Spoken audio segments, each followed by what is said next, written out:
ഈ കേരളത്തിൽ ഇടതുപക്ഷത്തെ വേട്ടയാടാൻ ഉപയോഗപ്പെടുത്തിയതാണെന്ന് ആർക്കും അറിയാത്തത്? കേന്ദ്ര അന്വേഷണ ഏജൻസികൾ രാഷ്ട്രീയ പ്രതിയോഗികളെ ആക്രമിക്കാനാണ് ശ്രമിച്ചിട്ടുള്ളത്. രാഷ്ട്രീയ ലക്ഷ്യത്തോടു കൂടിയാണ്.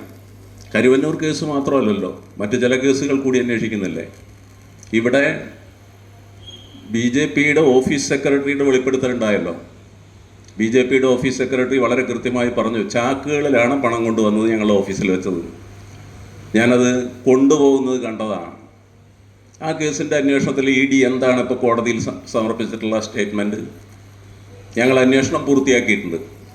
ED തുരന്നു കയറുന്നവരല്ല എല്ലാ സ്ഥലത്തും. അപ്പോൾ BJPയുടെ ഗവൺമെൻറ്റിൻ്റെ അതിൻ്റെ രാഷ്ട്രീയ പാർട്ടികളുടെ പ്രതിനിധികൾ നടത്തിയ ഒരു കൊള്ള, അതിൻ്റെ ഉറവിടത്തെക്കുറിച്ച് ഒരക്ഷരം പോലും EDയുടെ അന്വേഷണത്തിലില്ല. ED രാഷ്ട്രീയ ചട്ടുകമായി പ്രവർത്തിക്കുകയാണെന്ന് ഞങ്ങൾക്കറിയാം.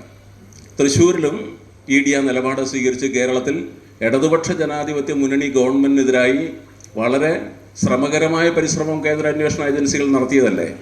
ഞങ്ങൾക്കതിലൊന്നും ഭയപ്പെടാനില്ല. ഞങ്ങൾ ആ കാര്യങ്ങളൊക്കെ ഞങ്ങൾ പരിശോധിച്ചിട്ടുണ്ട്. ഇപ്പോൾ സമ്മേളനത്തിൽ മാത്രമല്ല ഞങ്ങൾ പരിശോധിക്കുക.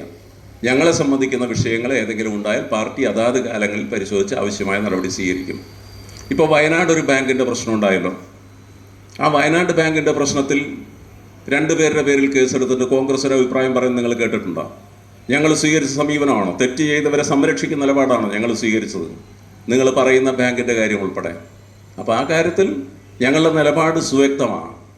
അഴിമതി രഹിതമായി സുതാര്യമായി പോകേണ്ട ഒരു സംവിധാനത്തിൽ എന്തെങ്കിലും വീഴ്ച സംഭവിച്ച ആളുകളുണ്ടെങ്കിൽ അവരുടെ പേരിൽ ഞങ്ങൾ നടപടി സ്വീകരിച്ചിട്ടുണ്ട്. നിയമപരമായി രാഷ്ട്രീയമായ നടപടികൾ സ്വീകരിച്ചിട്ടുണ്ട്. സ്വാഭാവികമായിട്ടും അതിൻ്റെ കാര്യവും ഞങ്ങൾ പറയുമല്ലോ.